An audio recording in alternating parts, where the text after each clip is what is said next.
Hi friends, നമ്മളിന്നിവിടെ ഒരു മാങ്ങാച്ചാറിൻ്റെ റെസിപ്പിയാണ് കാണിക്കാൻ പോകുന്നത്. അതിനു വേണ്ടി നമ്മൾ ഉണക്കമാങ്ങയാണ് എടുത്തിരിക്കുന്നത്. നമ്മൾ ഉപ്പിട്ട് നല്ലതുപോലെ വെയിലത്ത് വെച്ച് ഉണക്കി ടിന്നിനകത്ത് അടച്ച് വെച്ചിരിക്കുന്ന മാങ്ങയാണ്. ഇതിൽ നിന്ന് കുറച്ചെടുത്ത് നമ്മളിപ്പോൾ അച്ചാറിടാൻ പോവുകയാണ്. അതിനുവേണ്ടി നമ്മൾ കുറച്ച് വെള്ളമെടുത്ത് നല്ലതുപോലെ തിളപ്പിച്ചെടുക്കണം.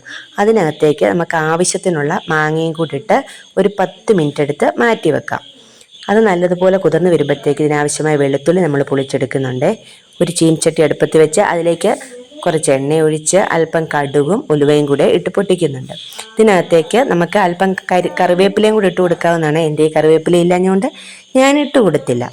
അതിനുശേഷം അതിലേക്ക് നമുക്ക് അല്പം മഞ്ഞൾപ്പൊടി ഇട്ട് കൊടുക്കുന്നുണ്ട്. മഞ്ഞൾപ്പൊടിയുടെ നല്ല ശകലം ഉപ്പ് പൊടിയും കൂടി ഇട്ട് കൊടുക്കുന്നുണ്ട്. പൊടി വളരെ കുറച്ച് മാത്രമേ ചേർക്കാവുള്ളൂ, കാരണം നമ്മൾ ഉപ്പിട്ട് ഉണക്കി വെച്ചിരിക്കുന്ന മാങ്ങ ആയതുകൊണ്ട്. ഇതിലേക്ക് ആവശ്യത്തിന് മുളക് പൊടിയും കായപ്പൊടിയും കൂടി ചേർത്ത് നല്ലതുപോലെ മിക്സ് ചെയ്ത് കൊടുക്കുക.